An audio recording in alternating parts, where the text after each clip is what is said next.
नमस्कार, मैं हूं doctor Vrinda Singh, associate professor home science, government girls college Nagaur. आज मैं नाड़ी संस्थान में परिवर्तन के बारे में बताऊंगी। पिछले वीडियो में हमने गर्भवती स्त्री के शरीर में कौन कौन से परिवर्तन होते हैं इसके बारे में पिछले 2 वीडियो में विस्तार से चर्चा किया है। इसी चर्चा को आगे बढ़ाते हुए आज हम जानेंगे कि नाड़ी संस्थान में क्या क्या परिवर्तन होते हैं। गर्भवती स्त्री के जो नाड़ी होते हैं उनमें क्या परिवर्तन देखने को मिलता है, तो इन परिवर्तनों के बारे में हम चर्चा करते हैं। जब गर्भिणी स्त्री के नाड़ी संस्थान में परिवर्तन होता है, इस कारण गर्भवती स्त्री को नींद कम आती है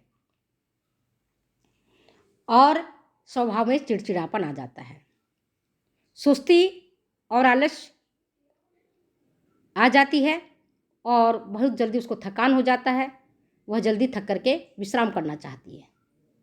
इसका मुख्य कारण नाड़ी संस्थान में परिवर्तन होने के कारण ही है।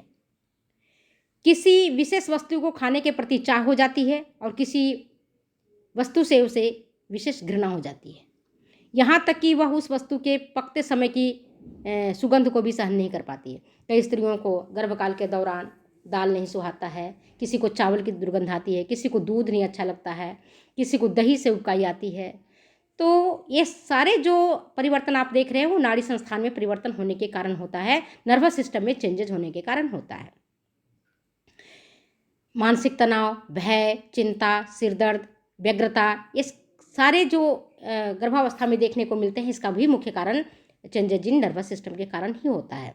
अत्यधिक पसीने का स्रावन होने लगता है, बार बार प्यास का अनुभव होता है, बार बार मूत्र त्यागने की इच्छा होती है, उल्टी होता है, ब्लड प्रेशर का बढ़ जाना होता है और आदि अनेक कष्ट नाड़ी संस्थान में परिवर्तन होने के कारण ही होते हैं। कई बार माताएं अनावश्यक अकारण ही चिंतित हो जाती हैं, उनमें निराशा की उत्पन्न हो जाती है। कभी कभी वह भय, चिंता, सिरदर्द जैसी चीज़ों के कारण चीख पड़ती हैं। कभी कभी उसके मन में घर छोड़कर भाग जाने और आत्महत्या करने का भाव भी उत्पन्न हो जाता है। खास करके उन गर्भवती माताओं में ज़्यादा देखने को मिलता है जिसको पहले से ही 1 या 2 पुत्री हुई रहती हैं। अगर तीसरी बार गर्भवती होती है तो उसके मन में लगता है कि अगर तीसरी बार भी बेटी हो गई तो मेरा क्या हाल होगा, घर वाले मेरा क्या हाल करेंगे। इसी डर के कारण उसमें तमाम तरह की चिंताएं और भय हो जाता है, सिर दर्द, बेचैनी होने लगती है। एक एग्जाम्पल मैं आपको बताऊं, मेरे ही रिश्तेदार में एक मामी जी थीं और वो अपनी बात बताती हैं तो आपके भी आंखों में आंसू आ जाएगा, आप सुनेंगे तो दर्दनाक भरी बातों को। तब उनके पहले से 4-5 बेटियां थीं, 5 बेटियां पहले से थीं। 6ठे बेटे की चाह में वह महिला, जो काशी विश्वनाथ का नाम आपने सुना है, उसी तरह की एक भगवान महादेव का एक स्थान और है, वैद्यनाथ धाम, जो कि आपको देवघर में पड़ता है, झारखंड में। वो मामी बताती थी कि जब मुझे 5वीं बेटी हो गई तो घर में पूरा हाहाकार मच गया, घर वाले रोने लगे, चीखने लगे, चिल्लाने लग गए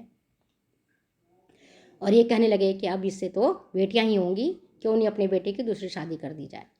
तो एक औरत के लिए बड़ी पीड़ा होती है जब उसे ये कहा जाता है कि उसका पति दूसरे के साथ शादी करने जा रहा है। अब आप ये देखिए, उस महिला ने ये प्रण किया कि अब मैं देवघर जाऊंगी और वह है 40 कोस, मतलब 110 किलोमीटर के लगभग पैदल चलना। रास्ता बहुत विकट है, मैं भी वहाँ गई हुई हूँ, बहुत विकट है। कहीं पहाड़ है तो कहीं कंकड़ीली पत्थर हैं, कहीं नदी पड़ता है बीच में, कहीं सड़क है, कहीं कच्चा मार्ग है। रास्ता विकट है और कितने चलने हैं, 40 कोस, करीब लगभग 100 किलोमीटर से ऊपर चलना है। उस महिला ने यह ठान लिया कि मुझे तो भगवान शिव के पास ही जाना है, क्योंकि ऐसे भी मुझे मरना है। अगर लड़की होगी तो मुझे ये मार देंगे, तो क्यों नहीं मैं रास्ते में ही चल करके मर जाऊं। अगर परमात्मा चाहेंगे तो मुझे पुत्र हो जाएगा, नहीं चाहेंगे तो मैं रास्ते में ही मर जाऊंगी। ऐसा विश्वास करके और ऐसा प्रण करके वह मामी जी काफ़ी चल पड़ती हैं और कहती हैं कि मेरा 9वां महीना था और 9वें महीने में भगवान भोलेनाथ के दरबार में पहुंची हूँ। वहाँ से जब रिटर्न होकर के आई हैं तो उनका पुत्र हुआ है, जिसका नाम उन्होंने भगवान शिव के नाम पर भोलेनाथ ही रखा है। अब ये सोचिए कि अगर ये तो चलो भगवान प्रभु की कृपा हुई कि उनको सब कुछ अच्छा हुआ और उनका पुत्र भी उत्पन्न हुआ और घर वाले भी उनको सब अच्छे तरह से चाहने लगे। अगर ये स्थितियाँ पलट जाती, 40 कोस चलना है उनको और रास्ते में उनको प्रसव पीड़ा हो जाता या कुछ परेशानी हो जाती या प्रीमेच्योर बर्थ हो जाता, तो उनको कौन संभालता? कितनी हालत ख़राब हो जाती है। तो जब जो भय होती है और जो चिंता होती है गर्भकालीन अवस्था में, तो इसके कारण बड़ा ही परेशानी होता है और गर्भवती स्त्री रोने लगती है, बिलखने लगती है, चिल्लाने लगती है। इसी कारण कभी कभी उसके मन में घर छोड़कर भाग जाने की और आत्महत्या करने का भी भाव उत्पन्न हो जाता है। ये मैंने आपको एक छोटा सा एग्जाम्पल बताया। इस तरह के कई सारे एग्जाम्पल, कई सारी चीज़ें आप देखने को आपको मिलता है। नेक्स्ट आता है त्वचा में परिवर्तन, चेंजेस इन स्किन। गर्भकाल में गर्भिणी की त्वचा में भी परिवर्तन देखने को मिलता है। गाल, नाक, ऊपरी होंठ, ललाट तथा गर्दन पर भूरे रंग के धब्बे दिखाई देते हैं। आंखों के ठीक नीचे की त्वचा भी कुछ कुछ काली हो जाती है। ऐसा रक्त में मेलानोसाइट स्टिमुलेटिंग हार्मोन की उपस्थिति के कारण होता है। गर्भकाल के दौरान आप देखोगे कि आंखों के नीचे कालापन आ गया है, गाल पर कालापन हो गया है, कई त्वचा पर कालापन हो गया है। तो स्तन की त्वचा में भी परिवर्तन होता है। निपल के आसपास का क्षेत्र भी अधिक काला हो जाता है। पेट की त्वचा में भी आंतरिक क्रिया के कारण खिंचाव उत्पन्न होता है, जिसके कारण लंबी लंबी धारियाँ, लॉन्ग स्ट्रेशंस जैसे निशान बन जाते हैं। ये निशान नाभि के नीचे की ओर ज़्यादा होते हैं। जांघों के ऊपरी भागों में भी तनन के कारण जो खिंचाव होता है उसके कारण धारियाँ बन जाती हैं और ये धारियाँ रक्त में सुप्रारीनल ग्लैंड के रस के अधिक स्रावन के कारण होता है। प्रारंभ में ये जो आपको जो निशान होते हैं गुलाबी रंग के होते हैं, जो बाद में फीके अवश्य हो जाते हैं, परंतु एकदम से नहीं मिटते हैं। इसीलिए गर्भवती स्त्री के अगर आप कभी पेट देखेंगे, उनके कमर के नीचे वाला हिस्सा, तो जो तनन होता है, जो खिंचाव होता है, उसके कारण उनमें लंबी लंबी धारियाँ दिखाई की मिलती है। कुछ धारियाँ टेढ़ी होती हैं, कुछ धारियाँ उनकी लंबी होती हैं, जो उनके आजीवन बनी रहती हैं, कभी खत्म नहीं होती हैं। गर्भकाल में आप देखते हो स्वीट ग्लैंड और सीबेसियस ग्लैंड की भी क्रियाशीलता बढ़ जाती है, जिसके कारण गर्भवती स्त्री के शरीर से अधिक पसीना निकलता है। इसके बाद देखते हैं स्तनों में परिवर्तन, चेंजेज इन ब्रेस्ट। गर्भवती माता के स्तनों में परिवर्तन होता है। स्तनों का आकार बढ़ जाता है, इनके रंग में भी परिवर्तन हो जाता है और स्तनों की ग्रंथियों के आकार में वृद्धि हो जाती है, जिससे संयोजी ऊतक के तंतुओं का जाल प्रभावित होता है। और जो ब्रेस्ट होते हैं और जो निपल होते हैं और निपल का जो एरियोला भाग होता है अधिक काला हो जाता है। रक्त और जो ब्रेस्ट के ब्लड ट्यूबल्स हैं उनकी शाखाओं और प्रशाखाओं में वृद्धि हो जाती है, जिससे शिराएं डायलेट हो जाती हैं और ये स्तनों पर धारियाँ स्पष्ट दिखाई देने लगती हैं। गर्भवती स्त्री के अगर आप ब्रेस्ट को देखेंगे तो उसमें जहाँ जहाँ से ये वेंस निकलती हैं वहाँ वहाँ ये फूली हुई दिखाई देती हैं और बिल्कुल आपको नीले नीले धारियाँ दिखाई पड़ती हैं।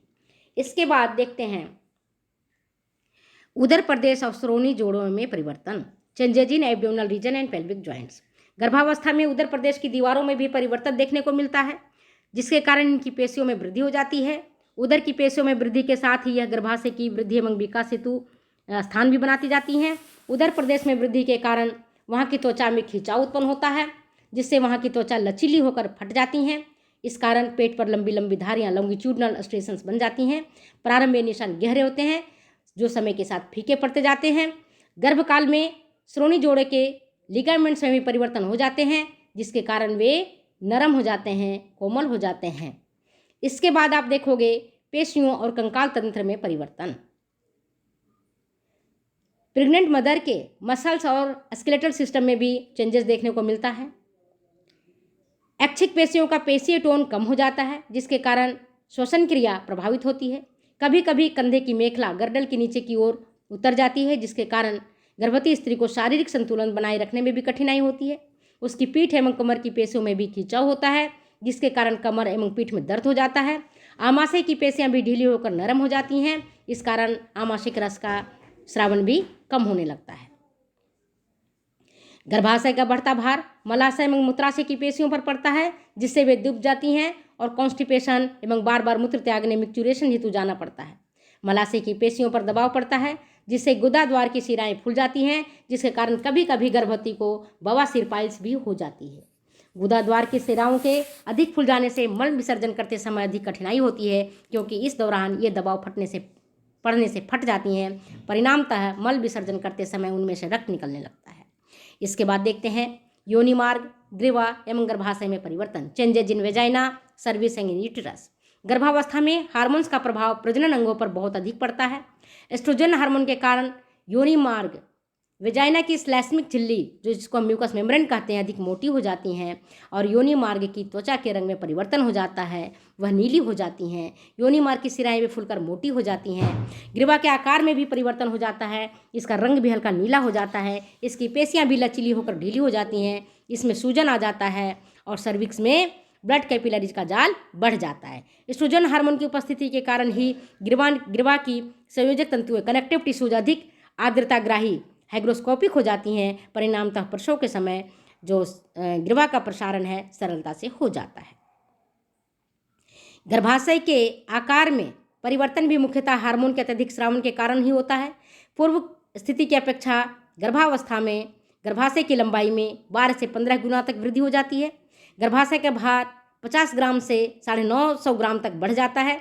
दूसरे माह तक इसके व्यास में 2 इंच, तीसरे माह तक 4 इंच, चौथे माह तक 6 इंच बढ़ जाता है। छठे माह तक गर्भाशय का फंडस नाभि के ऊपर तक पहुंच जाता है और 9वें माह तक अपनी उच्चतम सीमा पर पहुंचकर निचली पसलियों तक पहुंच जाता है। 9वें माह में ही फंडस पुनः नीचे की ओर गिरता है। गर्भाशय अब श्रोणीय अंग न रहकर मांसपेशीय थैली के रूप ले लेता है, जिसमें भ्रूण, अपरा और उर्ध्व तरल उपस्थित रहते हैं। गर्भाशय के अधिक विस्फारण से गर्भाशयी दीवारों की पेशियां पतली हो जाती हैं तथा इसका आकार गोल हो जाता है। यह महाप्राचीरा पेशी को ऊपर की तरफ धकेलता है।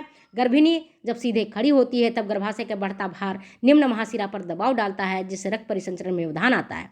गर्भाशयी पेशियों का आकार में वृद्धि एस्ट्रोजन और प्रोजेस्टेरोन हार्मोन के कारण उत्पन्न होता है।